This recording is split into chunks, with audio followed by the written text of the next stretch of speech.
Hi, everyone. Welcome. My name is Lucy Handley. I do adult programs at the Ridgefield Library. And tonight we have Barb Janis, the Ridgefield Poet Laureate Emerita. She curates and hosts this series. She invented it, Poems from Connecticut's Four Corners. Thank you, Barb, and welcome. Oh, thank you, Lucy. We're so glad to be back after summer hiatus. It felt like months and months. It was only two, but it felt an awfully long time. So we're glad we're here. And we're looking forward to a really wonderful lineup for the fall. Not just tonight, we got five wonderful poets this evening, but in October, I just wanted to tease you a little bit, so you'll be sure to come back. In October, we have Margaret Plaganis, Jefferson Singer, John Stanisi, Marla Sterling, and Kat Speckman will be with us as our featured poets. And then in November, the day after election, oh, by the way, the October reading will be on October 9th instead of the first Wednesday because in honor of Rosh Hashanah. So we'll be meeting on the 9th instead. And then in November, the day after Election Day, we'll have five newly appointed poets laureate. So kind of like, playing off the whole election thing. So I hope you'll join us then too. So watch your email and watch Facebook and other social media for our links. And we hope you can continue joining us.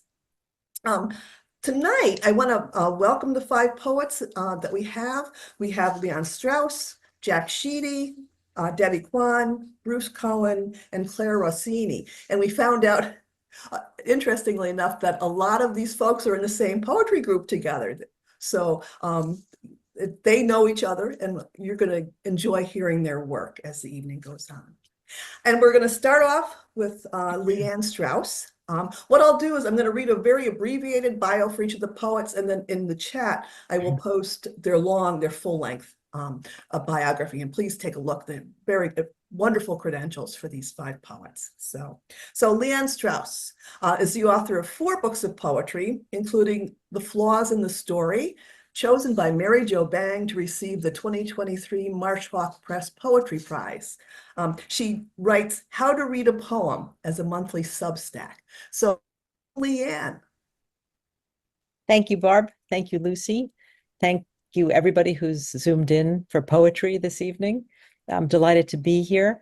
I've taken the idea of the sampler, that's the way Barb talks about this series, very much to heart. So I'm going to start by reading a poem from the new collection, and then I'll go back to my first collection and read a couple of poems and a sonnet from the one after that. And then I'm going to end with a few new poems that I'm working on now. So this is The Flaws in the Story, my most recent collection. It came out in May, so it's still pretty new. And the poem I'm going to read has an epigraph by Margaret Fontaine, who is not Margot Fontaine. Margaret Fontaine was a Victorian lepidopterist and diarist, and the epigraph is from one of those diaries. And what I'm going to do is read the epigraph first, then the title of the poem, and then the poem. That way you'll know where the epigraph ends and the poem begins. I'm learning from past mistakes. I was happy till I and Rachel were asked to spend 3 days at Coburn to see Mr. Elwes' butterflies, a thing I had much desire to do. Mr. Elwes' wonderful collection making one thoroughly unsettled and discontented, I was dissatisfied with my own collection in a way that was almost childish. Now you see the possibilities of a collection, Mr. Elwes had said one day in the museum, to which I had replied that on the contrary, I only saw the impossibilities. North American tree frogs. It was nearly Thanksgiving, the first year of the global pandemic. Yet wasn't it enough just to say pandemic, like William Carlos Williams, and be done with it? If only it were that simple. Which begs the question, was it ever? And if so, when? Even though that's not what begs the question means. Which begs the question, at just what point does the common or general understanding tip the balance? And what exactly are the holdouts holding out for? And if we understand incorrectly, what are we understanding? And why is it so deceptively hard to fathom that beauty is what lies just beyond all our efforts to pin it down, like the painted lady in the garden, and that death is not what the specimens pinned to the cloth in their cases knowingly exemplify? although we feel it, don't we, underneath the beauty, the way we feel the pin, perhaps, for a moment in passing. That is, we imagine we do. And isn't this what the imagination is for? To feel our way past the labels and the glass into something we would only otherwise stand coldly peering into, like a coal mine or an icebox, or the life of an intrepid lady lepidopterist, in order to bring something back. But this poem isn't about butterflies. It's about tree frogs, because we had both been taken by surprise on the long walk through the deep woods at Middleton Place. Darkness falling, as they say, but rising too, arriving from all quarters, at how long it had been since we had heard the sound of frogs of any description. There weren't perhaps too many of them, since once we had identified the initial slow volley, we listened for them more than we heard. And whether it was because we listened so hard, hoping against hope for the next throaty cry, as if they were lost, and we were the search party sent to save them, or that it was like being haunted by the living, having spent the afternoon conversing among the dead, we didn't want to leave until we had heard the next one, just once more, although eventually we had to. And back in our car heading to Charleston, the airwaves once again full of the pandemic and the outgoing president, we considered how long we might have stayed listening in the dark, and how the longer we did, the more it seemed, like all extreme cases, just a microscopic look at who we always were, or should be, responsible for others as much as for ourselves, since from a certain perspective, there was no difference, and how what was impossible was also what was wanted most of all, and what it meant that starting over was just a phrase and another way of saying doing it again, since we sometimes seem to forget, every morning, every minute, it sometimes seems, all our most fervent resolutions, as if they disintegrate as the sound of the words hits the air, and if we don't stay to listen until we hear them again, somehow we lose what it was we were meant to save. And yet, wasn't it amazing how tree frogs each have their own way of saying just what it is they were born to say, and how often they need to repeat it? This next poem was inspired by a poem by a Japanese poet from the 11th century. She's known as Lady Suo. The poem that I'm going to read begins with the four-line translation of that poem from Kenneth Rexroth's Women Poets of Japan, and you'll see what happens. Variations on a Theme by Lady Suo. Pillowed on your arm, only for the dream of a spring night, I have become the subject of gossip, although nothing happened. Pillowed on your dream, I come and go all spring, taking pleasure in gossip, as though nothing happened. Pillowed on my arm, I confide only in myself and dream of your arm, my endless dream of your arm. Pillowed on my dream, I no longer drift out into a spring night, but make plans before sunset, as if something happened. Pilloried by love, I sip the dram of gods from the spring of night. Where's the harm in that? Pillowed on the dream of your arm, a mute owl on a bare bough in a starless barn, shrouded in snow. Disarmed by a spring night, powerless against dreams, assailed by gossip, I throw the windows open. Pillowed on the spring night of your arm, I can't sleep. Pillowed on the gossip of your arm, I have become an object of ridicule in my own eyes. Pillowed on your nothing, only for the dream of a spring nothing, I have become the subject of nothing, although nothing. Pillowed on his arm, all night, all spring, that the gossip may reach even to your dreams. In my dream, I am pillowed on your arm, and the clouds of a spring day keep changing faster than gossip, or an emu running backwards. Although nothing happened that hasn't already happened again. also noting happenstance.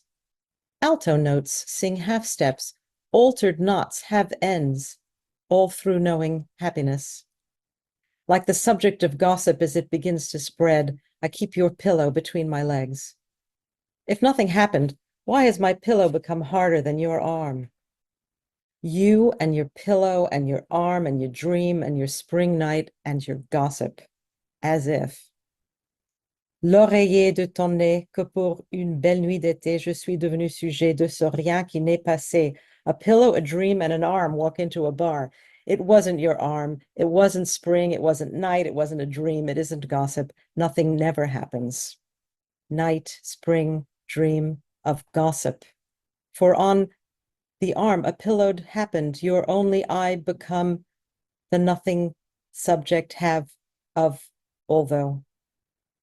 Although nothing happened, I have become the subject of gossip, only for the dream of a spring night pillowed on your arm. And the other poem I'll read from this book, the first book, is a vase poem in the tradition of Keats's Grecian Urn and Stephen's Anecdote of a Jar and Hart Crane's Urn poems. This one's called Dedication. Remember that vase? The one on the hearth? That beautiful white antique repeating pattern from Granada? The one wound round with eglantine. I always loved that flower.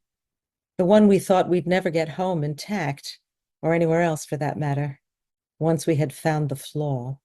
Remember? The quiet fracture of the evermore about to last forever crash of imminent disaster. The one we've had as long as we have had each other, and all the things we saved within the bell of its accommodating darkness. Lost now, though most I still remember. Do you remember the man who sold it to us?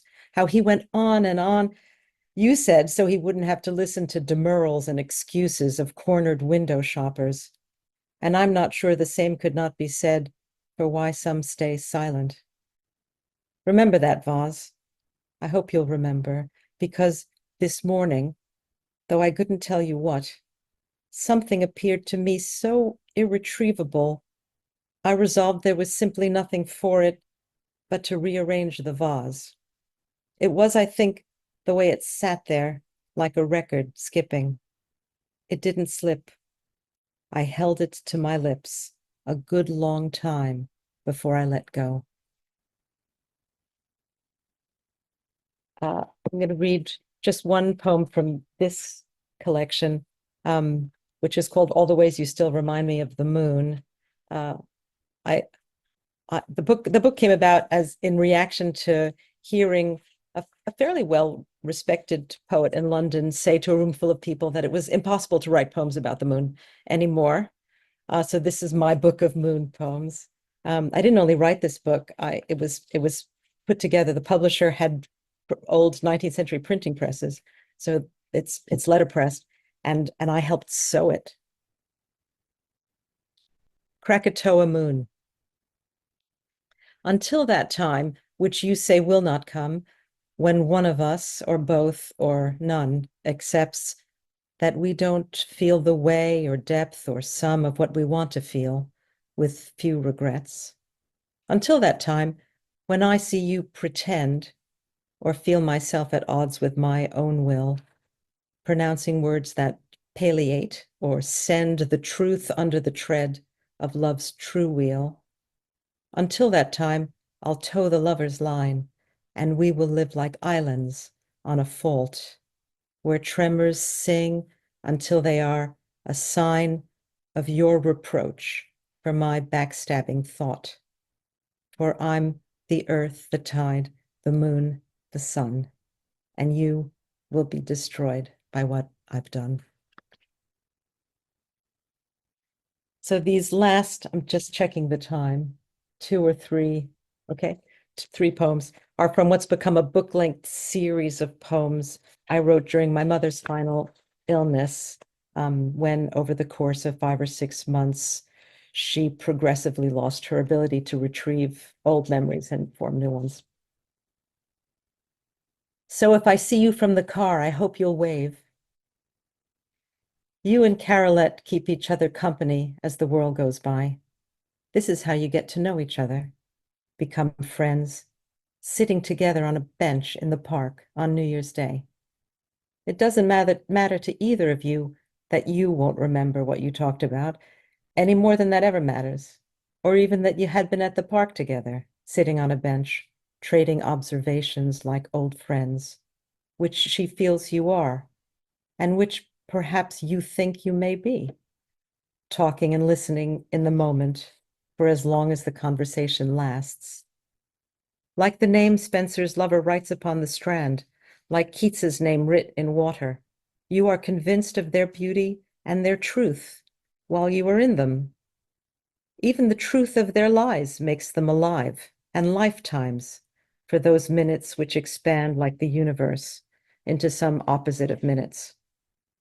And for a moment, I am taken by the fancy that all that we love is like those conversations you and Carolette forged together and forgot on those companionless benches, like all the poems I write before I turn aside.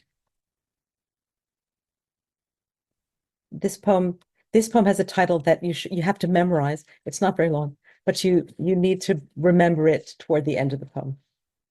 And you, me, child. I learned about this ellipsis from my first Latin teacher, taught in turn the art of conversing in it by hers, the only interlocutor with whom she was able to exercise this arguably questionable gift, as she was his. The ellipsis, though, was in Greek, from the Iphigenia at Aulis, the great tragedy and the most poignant example of this figure of speech. So full of pathos, it has remained quietly and heavily with me, to rise laboriously from the seabed where it sleeps, spitting sand when called upon as an answer to a new question, like today. In the original, which is to say the tragic play by Euripides, the firstborn and favorite daughter, Iphigenia, understanding, which always includes ellipses, representing, as in this particular instance, what is patently unfathomable, what her father intends, which is to kill her as a sacrifice in order to appease the gods, whose dicta in his hubris he has flouted, weeps. For he, Agamemnon, that is the father, he believes, for so the auguries have been interpreted by his crony, the so-called seer Calchas, who presumably also sees into his bad conscience, that having killed the sacred deer of Diana, in this case Artemis, the hunting of whom he was forbidden, he is now under a sacred obligation to kill his own dear daughter, that the wind the goddess caused to die return, freeing his useless fleet to set sail for Troy, that is, for war, that is, for the sacrifice of children by their parents, which is war's great ellipsis, and not just war's, because war is also, among its other most literal meanings, a metaphor, like this myth, which is also a piece of theater, iconographic and surreptitious, representing the great self-thwarting, eternally returning ambivalence of the species, wherein the ties that bind us to each other and to ourselves are loosened. Loosed, perhaps, too, like Caesar's dogs. And as Agamemnon, like Abraham after him, like countless men and the gods they believe themselves to be before and after, stands in that recurring and blinding emotional ellipsis, holding, or perhaps hiding, I can't remember, the knife in preparation for the slaughter. She, his daughter, Iphigenia, turns to him, her father, Agamemnon, as I turn to you now, but not at all in the same manner, nothing at all, and implores him to explain it to her, as he was once wont, once able to explain all things, how this moment could have come to come between them. And it is here, as she is about to die at the hands of the father who gave her life, that she speaks the great literary ellipsis I have never been able to grasp or dispel or forget, and that time and time again has come to my aid when faced with acts and scenes for which I could find no other reason. I remember, she says, by way of preface, all we said, you and I, to each other. I, who was the first to call you father. It is only you who have forgotten. And I'll end with a poem called Writing Poems. I have a recurring dream in which I'm conducting a symphony going slowly out of control. You worry where you're going to sleep tonight. No one, I slowly realize, understands how quickly this is moving and how slowly, including me. No one, no matter how many ways I try to explain it, understands that you are still you, including me. Jim and I go to hear Quartetto Casals play the Art of Fugue at Weill Recital Hall. I try to follow each part while it pulls away in its own direction. At the end of the family photo album you have been leafing through, you are turning the page that's not there. I keep turning to the concertmaster to explain how we are only parts of ourselves, and at the same time also all each other. Let's go, you say. I've got to go. Yalla, yalla, cut off as you are. I can hear each player play only their part, and also each other's. For the first time, I understand it is because they can hear the voices inside each other's heads, which means they must think they are their own. I wake from a dream in which I see you for the first time as another person, in which someone is saying, it is because she cannot see the days, how they turn away, how they turn into weeks that roll into months, that grow into years.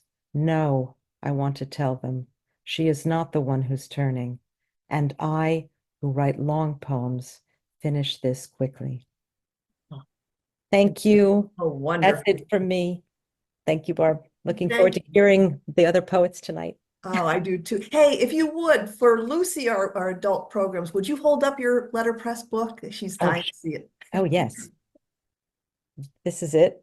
And he did a beautiful job. He put images of the phases of the moon. Oh, wonderful. He also printed, so you can see. Wow, beautiful. Thank you. Thank you.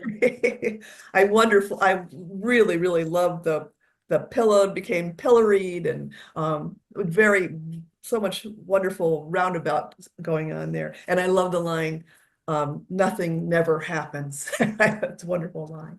Thank you, Leanne. Thanks. All right, so next up we have Jack Sheedy. Jack is an award-winning poet, playwright, essayist, and memoirist. His chapbook, The Wanting Place, was published in 2021. A new memoir, In My Father's Tire Tracks, was published in March of this year. Jack, if you would just tell us a little bit about that. It sounds really intriguing. In My Father's Tire Tracks. It's in 1959, my dad answered a classified ad. Gengris Motors of Hartford wanted someone to drive a brand new Thunderbird cross country to another dealership just right outside of Hollywood. Well, Dad had a sister living in Hollywood, and he needed a vacation, and it was a Thunderbird. So what would you do? So he took the job. I mean, they didn't pay him, it just paid his gas, oil, and tolls and stuff. But he had a vacation, and he remembered it for the rest of his life. And this is in 1959, before the interstates. But I always wondered why he did this just before Christmas. And so just to try to get inside his head a little bit, 3 years ago in November 2021, I duplicated his trip and drove across the country solo. I didn't have a Thunderbird, but I went to every city, pretty much every city that he drove through. I found 4 of the hotel sites that he had stayed in. 2 of the hotels were still in business, but they were only taking long-term guests. So I never actually slept where he slept, but I did dine where he dined. And I stayed with the relatives. When he got to his destination, I stayed with the same family that he stayed with. So I tried to duplicate, and I did get inside his head, by the way. And we actually met on the road, but you'll have to read the book to find out all about that magic realism. So yeah, it was a fun trip and a fun book to write. Right. We're looking forward to hearing your poems. Thank you. All right. Well, I'm going to read two narrative poems, and then I'll read some poetry from my chapbook, The Wanting Place, and I'll hold that book up for you too if you want. This one, first one is called Old Saxophone. Old saxophone. It's yours now, Joel. I hope you can restore it. This skinny letter S of tarnished brass that hasn't blown a note in 30 years. When Dad died, no one else could make it sing. And now, look at it, scratched and dull and dimpled, from reedless mouthpiece down to muted bell. It's an alto, says the music shop repairman, and pitched below what's normal. It won't play along with instruments correctly tuned. Isn't that just like my dad, your grandfather? The music that he played, no one could join. An almost minor key, not quite resolved. Like his imperfect life beyond his music. He let me blow it once. A mallard's squawk. He chuckled at my lousy embouchure. I blamed it on a loosened ligature or cracked and dried up reed. But then he blew a long and perfect, mournful middle D. And I admitted that the fault was mine. I lacked the breath, I lacked the stamina, I lacked the carefree passion that he had that made up for his lack of fine technique.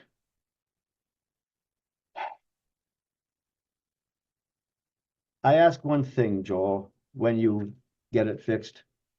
Come visit and play My Old Man for me. Then let me try my embouchure again. Teach me to pucker, teach me how to kiss, to cushion lower lip to moistened reed, and take a breath and blow a perfect note from this same alto sax my daddy played. This next one is called The Current, and it is dedicated to my brother Tom, who witnessed the same thing I witnessed. This is a true story, actually. It's just poeticized. It's true. The Current for Tom. I've told the story of the flood 100 times or more. The musky smell, the floating logs, the current's ceaseless roar. But Tom and I and no one else were witnesses to this. A fight between a light pole and a barn in the rainy mist. They say the river swelled its banks some 30 feet that day. The river and the rain, the clouds, the fog, they all were gray. My dad and I, 2 brothers and 2 sisters, climbed the stairs, the water lapping at our heels despite our desperate prayers. The current pulled the barn away from our house with a piercing scream, like a sleeper who was waking from a horrifying dream. The hulking barn listed left and right near a railroad crossing sign. But it resisted the current's pull, caught in a power line. My 6-year-old brother's eyes grew wide, but he never said a word, just watched the line grow tighter while the old barn barely stirred. The rugged light pole held the wire, and we watched a tug of war. The line will snap, I said, and Tom just nodded. Nothing more. From our vantage by a window, we watched the water rise, the current growing stronger, rain pouring from the skies. My brother never looked at me. His eyes were fixed on the scene, a light pole and a rocking barn and a wire in between. Then all at once it ended, but not how we thought it would. The light pole broke in half with a bang, the top spilling into the flood. A bright blue flame shot up, then died. We watched the wire sink. The barn broke free, then broke apart and scattered in the drink. For 66 more years, my brother struggled and grew old.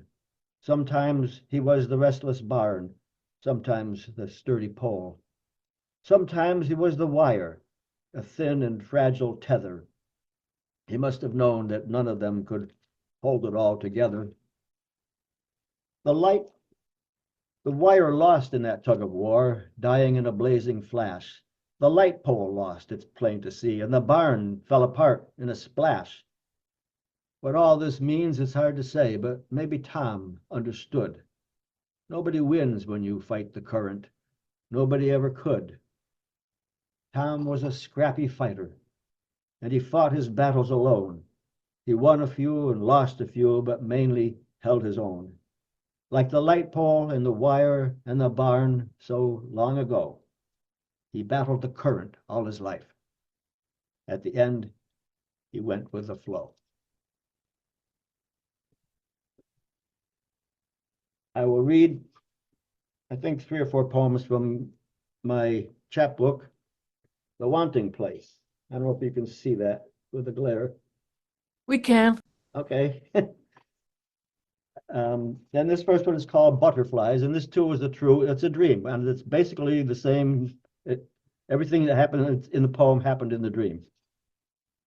Butterflies. 1 year later, your posthumous book at my bedside, finally I dream of you. Not the woman I met 30 years ago, unstoppable, taunting me to keep up.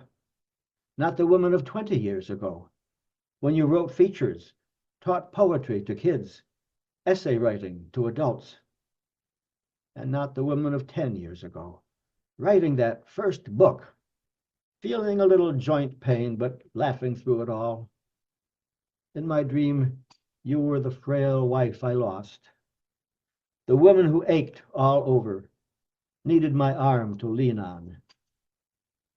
Let me walk to the hilltop, you said. You wanted to walk those 100 steps, wanted to reach that green meadow, glimpse a deer, fruit trees, butterflies, feel the sun of a bright morning. I offered my arm. I can do this, you said, and walked out of sight to the hilltop. You did it without oxygen, without walker, without cane, without me. It's beautiful, I heard you say. There are butterflies. This poem appeared first in Mad River Anthology in 2018, and then I included it in my memoir. Second poem is called Cat's Dish, and these are all, you probably get the idea that these are poems of grief and longing and wanting another relationship. Cat's Dish. My cat gets me up in the night, crying to be fed. I stumble to the kitchen, snap open a fancy feast, spoon it into a dish as round as the hole in my heart that experts say I should not try to fill. I see how Charlotte gulps her meal. Charlotte, the cat Jean named, Jean's final act. And I see how friends feed me, take me to lunch, to dinner, come to the house with stories about Jean, how she was always there for them. Don't leave me yet, I say, but it's dark now, and of course they must. At night, I go insane, shout, "Talk to me!" to Jean's picture, and sometimes to my cat. In the day, more people come, bring more food than I could ever eat. One woman touches my arm, asks my cat's name. Charlotte, I say. Jean named her. A lovely name, the woman says. And against all sage advice, I want to pull her to me, hold her, kiss her kind lips, take her to my bed. And if she gets me up in the night, feed her. And I will close with the title poem, The Wanting Place. And this is, I've never done this before. I've always had someone read this with me because it's two voices, a man and a woman, and they alternate line, iambic pentameter line, iambic, no, they alternate lines, except for the very last four lines when that belongs to the woman's voice, who is the imagination is my wife Jean, who passed away. So I will try to, I won't act this like a falsetto. I'll try to make you understand who is speaking by the way I gesture and so on. So the wanting place. You're asking me? How do I know you'll listen? Damn it, Jean. I'm asking your advice. Why ask me now? I died 2 years ago. I don't know where to turn for dating help. The one you mentioned, is she right for you? That's why I'm asking. I don't really know. You don't know much about her. That's not good. All right. I'll simply cross her off the list. A list. Of course, you always kept great lists. For which you mocked me. Here, check number 2. This number 2, you like this woman. Why? She's fun, creative, always on the go. I see, that's great, but wasn't I like that? And didn't I fall for you because of it? So, did she fall for you? I'm only asking. I don't know, but we're friends. I just don't know. All right, who's next? Show me your number 3. Oh, this one's a lot of fun. She makes me laugh. Oh my God, no, she's not your type at all. I know that. She's just on the list. I have to say, Jack, I just have to say, oh, here it comes. I should have known. A lecture. I have to say, I should have stuck around. Well, it shook me when you died. I'm all messed up. I should have stayed. I should have stayed for you. That's very kind. I can't get used to that. Maybe because I haven't shown much kindness. At first you did. Your kindness died before you. You know my sickness killed my kindness, don't you? I've always known that, Jean. Of course I know. I was a bitch. My pain just overwhelmed me. I think you know I know that and forgive you. These other women, will their kindness last? How can we know? Will my own kindness last? Don't make me cry, Jack. I don't have a Kleenex. No Kleenex for the dead? That's so unfair. You still can make me laugh. I should have stayed. I hear your laughter in these other women. You only see them from a wanting place. A wanting place? You still can turn a phrase. But so can you, Jack. Isn't this your poem? It sort of is, but isn't it yours too? I think it helps you that you think it is. I think it does. But Jean, I need a partner. She will appear. These women are for practice. I'll let them know that. They will be delighted. Shut up and listen. Don't expect so much. Do I expect, or do I only wish? No woman wants a man who needs too much. No woman wants a man who needs too much. Slow down a bit. You'll know her when you see her. We did it right. You'll do it right again. And 1.5 years ago, I did. I did it right. So that was the wanting place. Wonderful. Wonderful. And thank you, Barb. Thank you all. Oh, thank you, Jack. Really, really wonderful poems. I have to say the butterflies one was that last line just got my heart about there are butterflies. Wonderful. Just beautiful. Thank you. And poets, please be sure to check the chat when you're done. There's some wonderful comments from audience members too. So thank you. All right, so next up, we have Debora Kuan. Deborah is the author of 3 poetry collections. She received an MFA in poetry from the Iowa Writers Workshop and a BA in English from English literature, sorry, from Princeton University. She is the poet laureate of Wallingford, and please check the biography I'm going to post in the chat. She's got wonderful, wonderful things to share with you. So, hi, Debbie. Hi, Barb. Thank you so much for inviting me to read. Thanks everybody for joining. I'm going to read 2 poems from my most recent book. Leanne, I also have a book about the moon. It's called Women on the Moon. It just came out last year. I'll read 2 poems from that book, and then I'll read from a new work.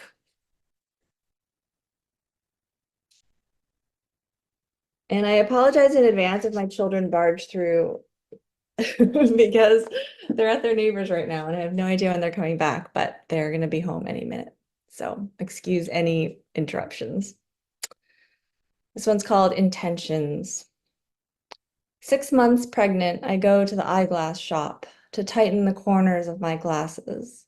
But the man who attempts to help me snaps off one wing by mistake and cannot reattach the hinge. With apology, he returns my life to me, and I hold it in my hands, a crippled, sighing sparrow. Lunchtime faces near and recede, plates of melted custard, a pizarro of emphatic chatter, as I retrace the way I came, fledgling slow, a glass piano on the floor of the sea, my body braced for whatever softness I should meet. And this second poem, I've actually never read aloud before. It's called Unsolicited.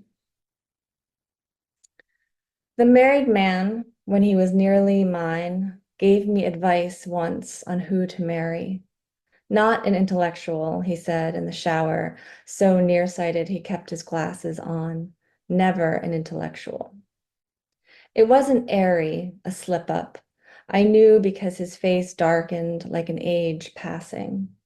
I withdrew to an untouched corner, moth-singed by a false moon. For longer than I can bear to tell you, his words fanned down on me, a light mockery, a falling house of cards. And then I'll read from my new book, which is about taking care of aging parents while taking care of very young children at the same time. I believe it's called Sandwich Generation, but it's not a very poetic term, so I try not to use it. And most of these are prose poems, but you'll excuse me if some of them are a little prosier than they are poetry. So yeah, it's sort of a hybrid work. This first one's called Practical Uses for Your Daily Panic. I'm just noting the time. Okay, 7:44. Practical uses for your daily panic. I leave the house, return the same morning. I stretch a rubber band until it is about to snap. When my mother-in-law arrives at my father-in-law's room today, she finds him using the walker, his hands in blue nitrile exam gloves. When she asks where he got them, he answers matter-of-factly, they're my work gloves. Her texts reach through the phone and shake us with despair. Today marks 3 months since his fall. We have flown back north. In one of my favorite films, At Land by Maya Deren, there's an incredible scene where Deren is walking down a dirt road, talking to a man, but every time the camera returns to the man, he is someone else. Maybe we can think of it that way, a new man every day, a new conundrum, revelation as the other side of delirium. This is surely the kindest reading of outliving the one you love. Years ago, I sat on a folding chair in the back room of a meditation center, and my Buddhist teacher kindly admonished us for not thinking enough about death. I want to tell him I'm thinking about it now and now and now.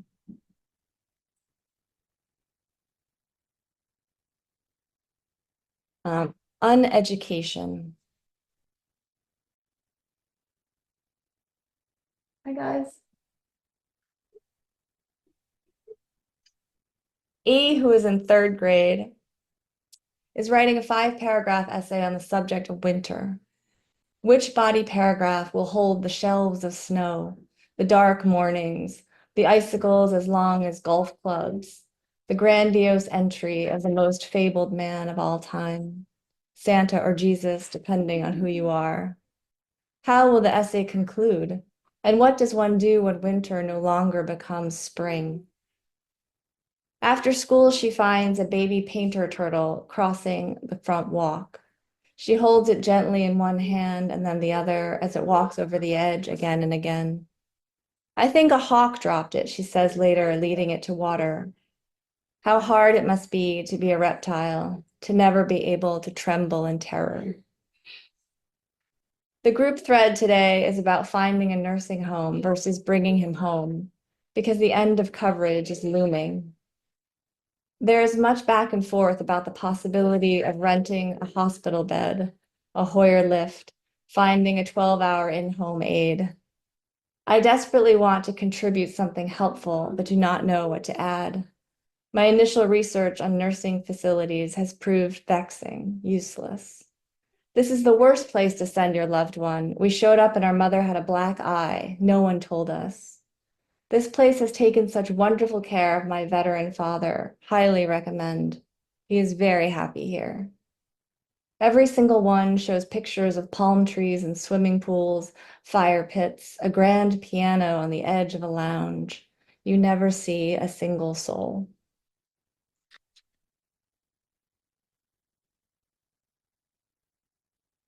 How's the sound? Can you hear the background noise? It's okay? Okay.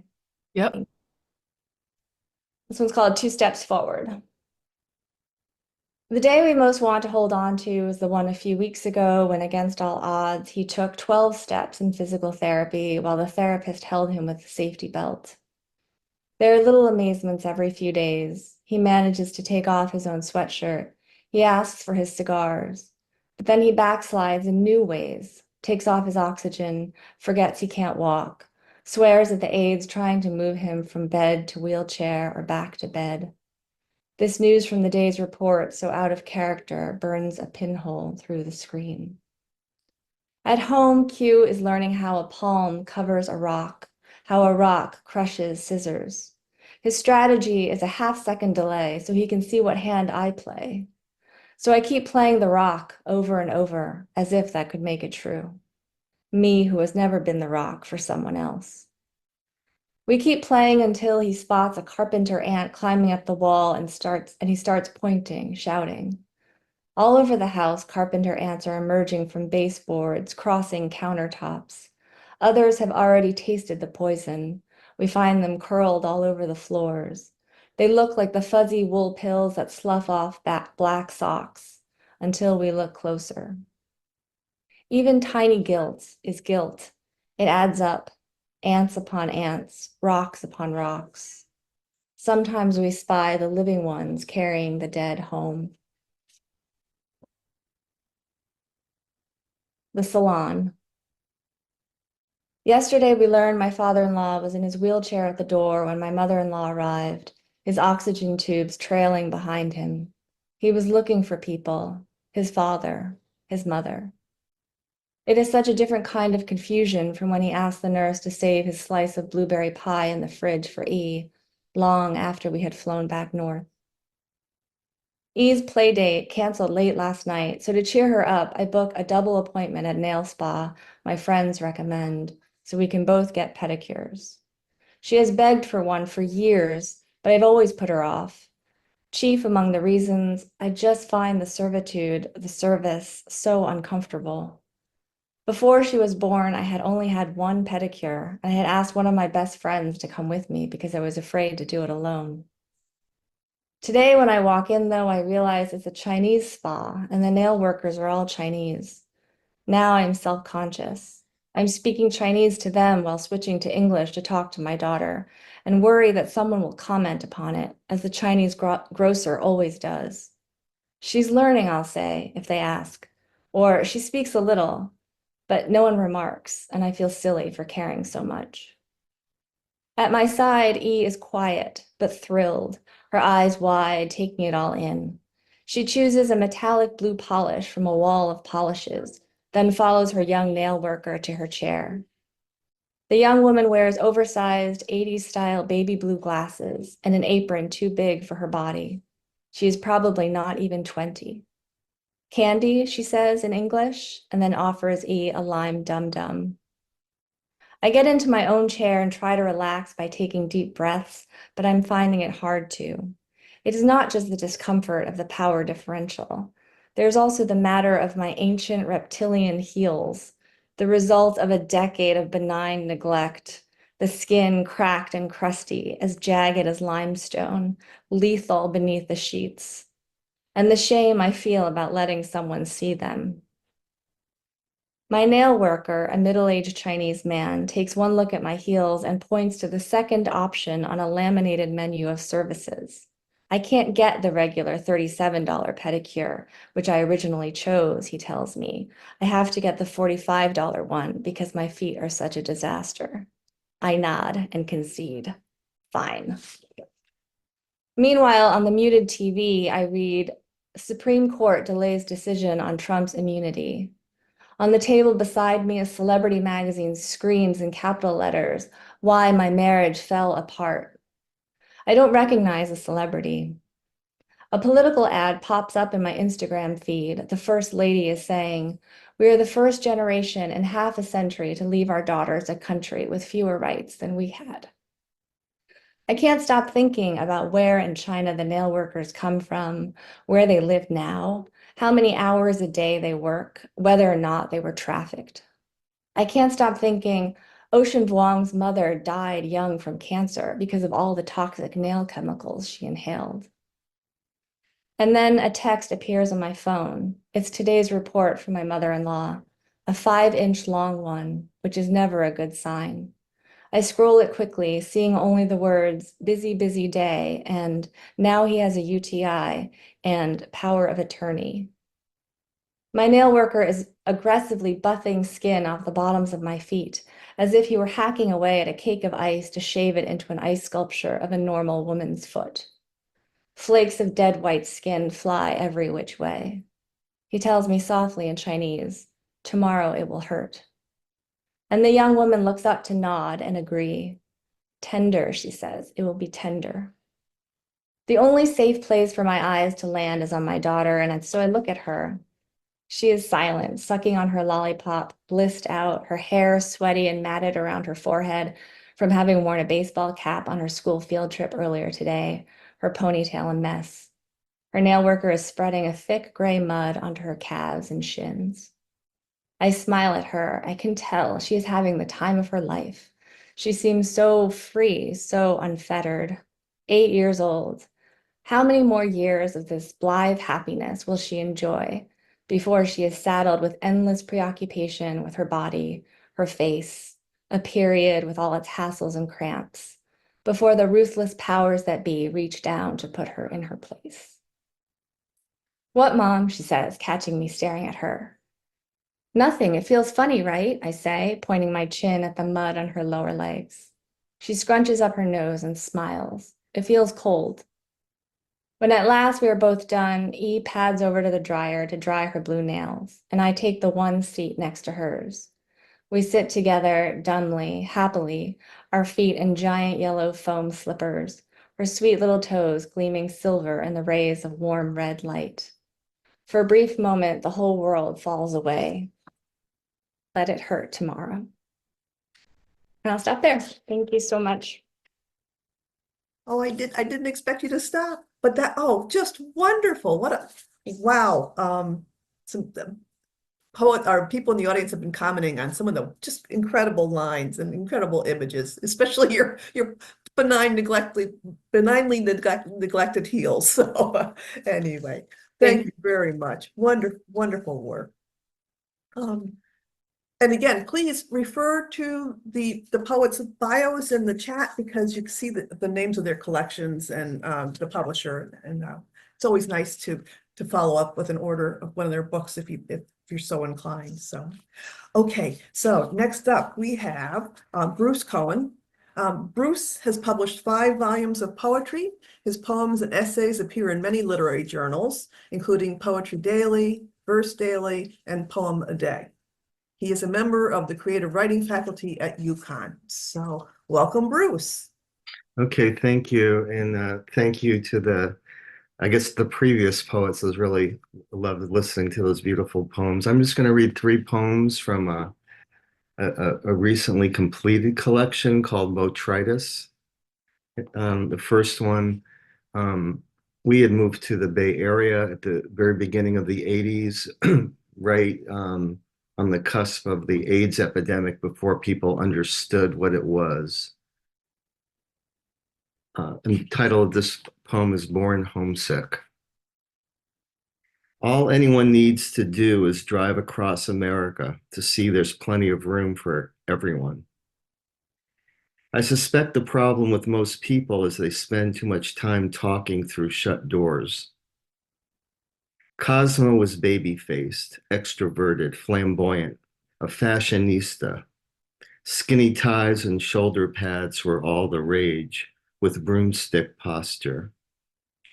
Even the medical community didn't know the cause. I used to love, I forget the name of the place, the overstuffed burritos at the corner of Mission and 24th. Gorging myself on the curb, I was haunted by couples of gaunt male ghosts holding hands, propping each other up. Their garlic paper skin, those hollow faces. Now picture the vibrancy of San Francisco circa 1980, the flush excitement of being in our late 20s, undesignated cash, bulging wallets, childless then. To be safe, drag queens stopped buying their wigs at the Salvation Army.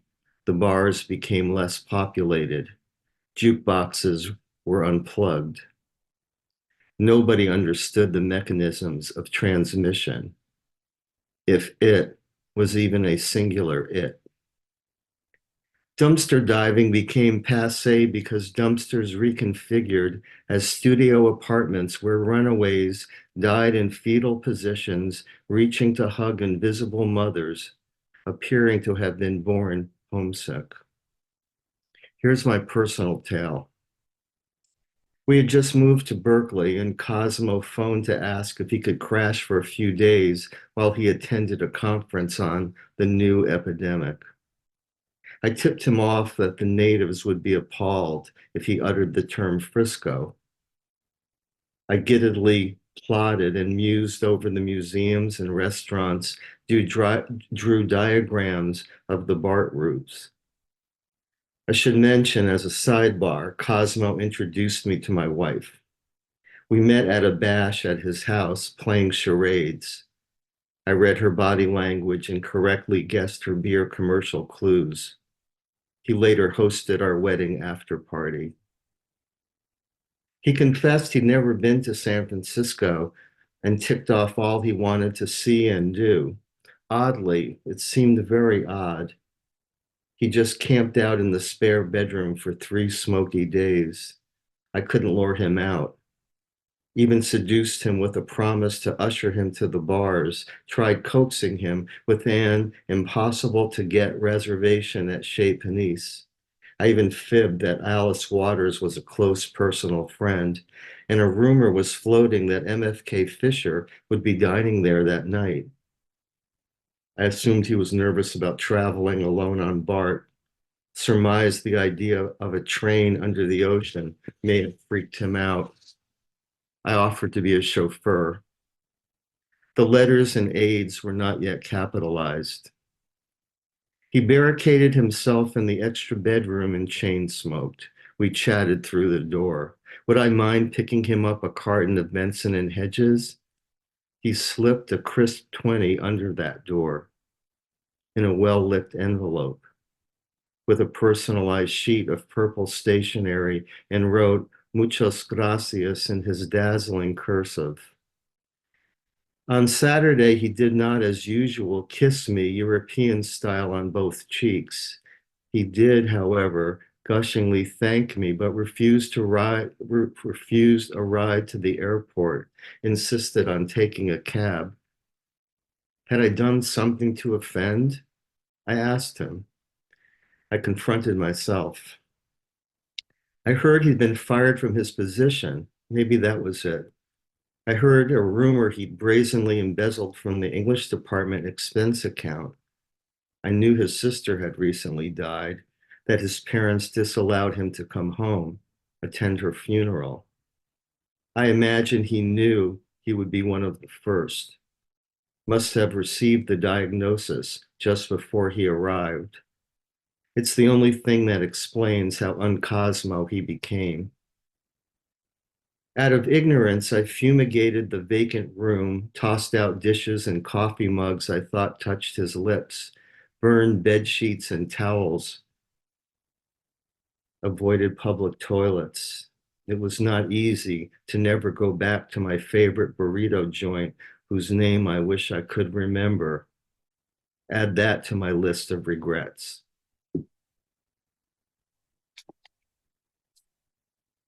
One of my former students was living in Israel and was at the she was at the concert when Hamas attacked those young people. And she came back and we had lunch a few days later. So this poem is called Catching the Penultimate Commercial Flight Out of Israel, October 2023. Now safe and displaced and fragmented in New Haven, having not seen one another for a few years, my former student meets me at Tiger Daddy for an early sushi supper. She tells me she abandoned her boyfriend Boaz and job and her combustible life because of her mother's insistence for God's sake to come home, and now she's a trilingual ghost with body parts still in Gaza. She tells me she's become numb most nights around 9 p.m. after they finish their wine and put away the dinner dishes and hunkered down in the bunker under the high-pitched whistles of the missiles, as though her polar life was not that unusual. I tell her how my grandson collects acorns and pine cones on our nature walk, has no idea what reconfigured Europe his great-great-grandfather fled from. Because the pine cones resemble grenades, he heaves them at squirrels. She tells me in the kibbutz, her friends kibitz and cajole in a bastardized mixture of Arabic, Hebrew, and English, and tipsy sing off-key 60s apolitical folk songs. She tells me half her posse are Palestinians, and she harbors no hostility. Blank-eyed and thin-lipped, she tells me Boaz re-enlisted and has no qualms about killing or loving or dying. She tells me what it was like the moment the Supernova Sukkot Music Festival turned, and how she fetal curled motionless for hours, soaked in strangers' blood, playing dead next to some of the actual dead. She tells me she doesn't know how to relocate her heart. She leaves uneaten pieces of hamachi and ikura on her plate, a wasted death for the yellowtail and salmon eggs. I tell her my joy in reading to my grandson his favorite nursery rhymes.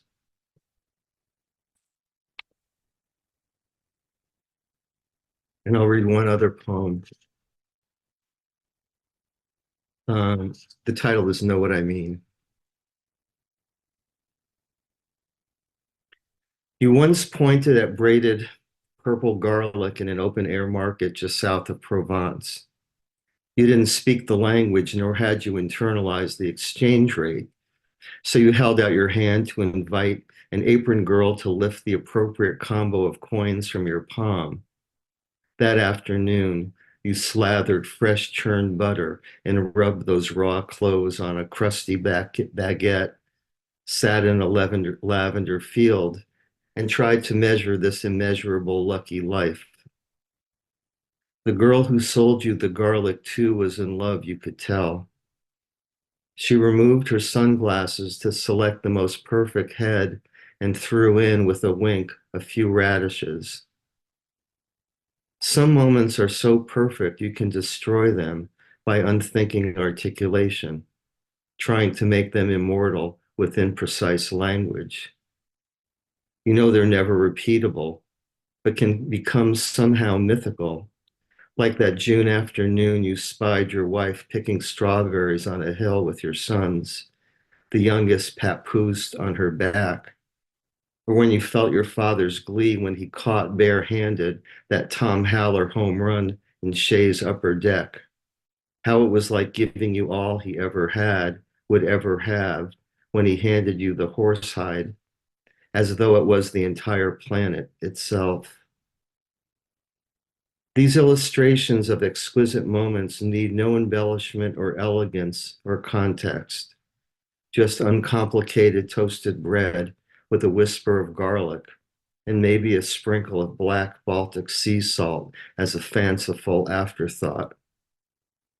You love the way the odor of roasted garlic can kidnap a kitchen, how your wife plopped in with her full baskets of strawberries, demanding to know what you were cooking, what smelled so delicious, and when will it be ready? She floated over the pot, inhaled deeply, and tasted with her finger. What could be a purer gesture of love than preparing an unadored meal for your life partner? Some days, to preserve this lucky life, you think of your father, dead almost half a century, and remember the old neighborhood, getting warm bialys with him on Sunday mornings, sneakily dunking your arm in the pickle barrel, chomping on a fat pickle, the vinegary juice dripping from your elbow. You believe each of us has these common experiences unique to us, where every aroma and person and sensual pleasure is so ideal they could only be ruined if you tried to translate them. So thank you. Wonderful, wonderful, Bruce. The line about try to measure this immeasurable lucky life. That's so apparent in that, especially in that last poem. Beautiful big poems. Thank you. Wow. Okay. Moving now to our final poet for this evening, Clare Rossini. Clare's poems and essays have appeared widely in journals and anthologies, and she is the author of 3 poetry collections. Recently retired from Trinity College, she continues to teach at conferences. So please welcome Clare Rossini. Wow, what a amazing group of poets to be preceded by. Really loved the readings tonight, guys. Bruce, though, that was an amazing triptych. Deborah, I feel very lucky that Deborah and Bruce and I are in a group together. And how lovely to hear Leon and Jack's work as well. So, and Barbara, thank you for bringing us all together. So I'm going to read 4, maybe 5 poems tonight. Some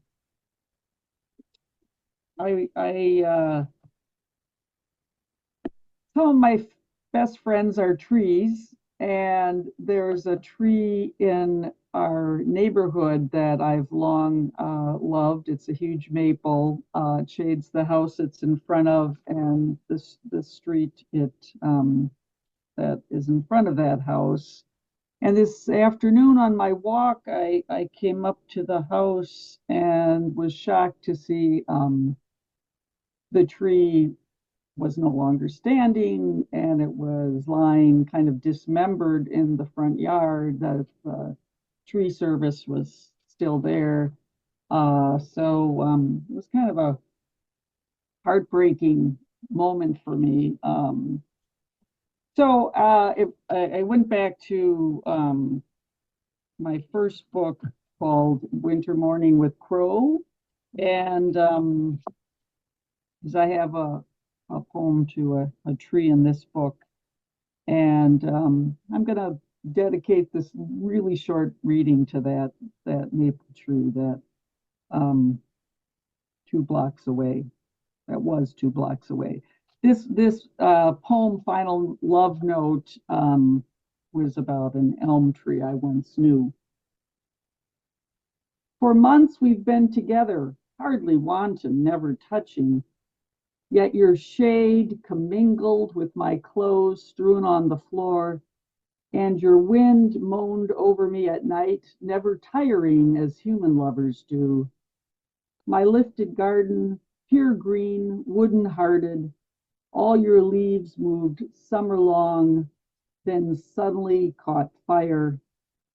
In winter, I endured your silences, my sight tangled in your black network, which trapped whatever moon was on the rise.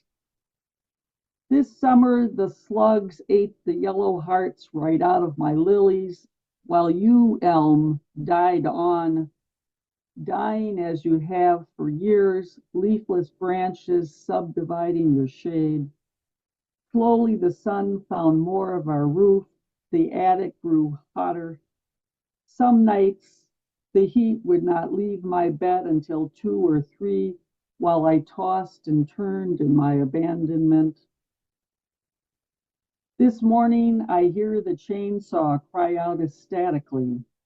My heart beats, then a dull thunder shakes the house. Your many arms are falling, and I must live more with sky now, that garish blue stretch or drafty ceiling, partially lit by stars. That was one heck of a tree, let me tell you. Never got over losing that tree. So looking at that older book brought me to another one of my older books, Lingo, which has a bunch of poems about Hartford in it.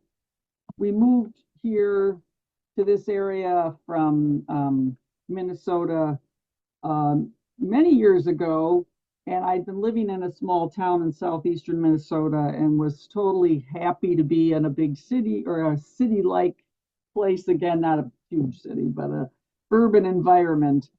And especially loved the ethnic mix of Hartford, which is still, I think, one of its, great qualities. And when we first came here, my husband and son and I lived in the south end of Hartford, and I fell in love with Hartford's Park Street. And the ethnic mix of groceries and stores and restaurants there. So this poem is about La Estrella Bakery. It's a Portuguese bakery on Park. And its windows always contained these amazing wedding cakes. I mean, just complex creations. And they were, of course, sample cakes. They weren't real. They were, basically a beautifully frosted and decorated cardboard, but they were real visions. So this is called Portuguese Bakery, Hartford. A wedding cake fills the window, rosettes barnacled to the sides, dimpled ribbons wreathing the tears, each pillared up and stippled with pearl drop flowers. Nothing random here, nothing real. Ephemera frilled on solid pasteboard. But what a vision! Decked out, flirting with overkill, and look what the sign says, baked on the premises, right here on Earth. Give enough notice, you could have your fiction and eat it too. Its fabulous shapes melting on your tongue like sugar and lard. Could the real cake, still warm from the oven, frosted, sliced, presented on glass plate, could that cake ever live up to this, its perfected effigy? I shrug my heavy purse back onto my shoulder, take a step closer to the window, the March wind pawing my face, hordes of litter skittering through the vacant lot next door. I'm going to stop thinking a while, going to stand here and allow this audacious baked rival to size me up, to take a private estimation of my human thingness. And when it's had enough of me, I'll have more to say. Okay. So my husband and I lived on the Upper West Side of Manhattan many years ago. And I was in graduate school at the time. And one of my most vivid memories, and this will date me, was hearing the thump, thump, thump of kids carrying boom boxes down the street. So we were on 122nd Street, just down from Harlem, and rap and hip hop culture was just coming into Manhattan from the Bronx. As you know, rap music was kind of born in the Bronx in the late 70s. And, you know, the subways were covered with graffiti, and it was quite a time of great kind of excitement. And a lot of people were appalled by hip hop culture, but I was always really intrigued and taken with it. And anyway, rap music really seemed exotic and strange to the ears of this white Midwesterner. And about 2 decades later, fast forward, I have a son, and he's totally in love with rap music. And this poem comes out of the kind of wonder and strangeness of the way, you know, your child can kind of bring you back to, you know, your past in a strange way. So this is called Planet Rock Redux. Planet Rock is a song by Africa Bambaataa and the Soul Sonic Force, early rap group. Song was a big hit, and it came out in 1986. And what else to say about this?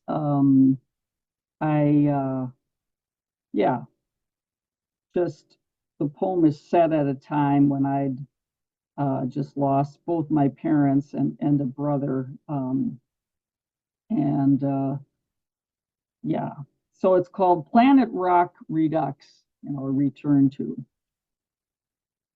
Just when I thought it was time to get my papers in order, having pulled God in and out of the present tense and left my parents in the ground, my brother's ashes in a drawer, having grieved the mystery of the root and the flower and raised my songs on the way to the ship, a tinny sound floats up from the couch my son lives on, lost to his music. Who's that? I ask, loud enough to open his eyes. My son takes off his headphones, slips them over my ears. Crashing in, a scramble of syllables packed tight as fingers in a fist, the rhymes lining up, James Brown with a fever. The thumb piano riff calling her out, the woman I'd been, who heard this voice on a summer dust street, the heat sheening the cobblestones, every window yawning open to the boombox beat that rattled the dust we would become. And before I could say, honey, I know this song, I was dancing.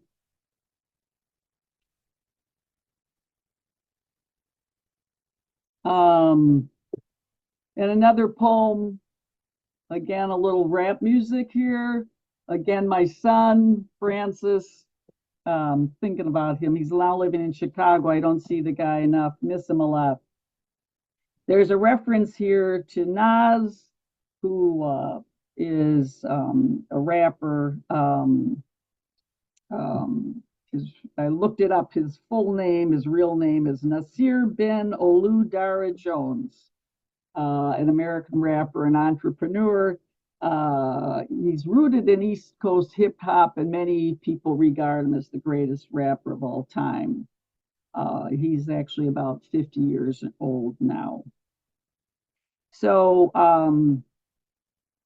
the other thing you need to know about this poem is that my son Francis was born prematurely, emergency C-section. He was, 2.5 months premature. So we were living in this little town in southeastern Minnesota, and he was on a helicopter about 5 minutes after he was born to take him up to a neonatal unit that would keep him going until he got a little bigger. So this is set in Reed State Park. You may know this if you're from Connecticut, as I assume most of you are. And Fran is walking into the ocean in the poem. So he's maybe about 16 here. Reed State Park and Nas. You stride into the buffed metallic sheen of the sea, your inner tide rising, feet to knees, to waist, to chest, submerging all the blood-rich organs, the waterproof phone in your pocket, wired to your ear. What have you gone out there to claim, my mammoth boy? What amulets steal from the molten water?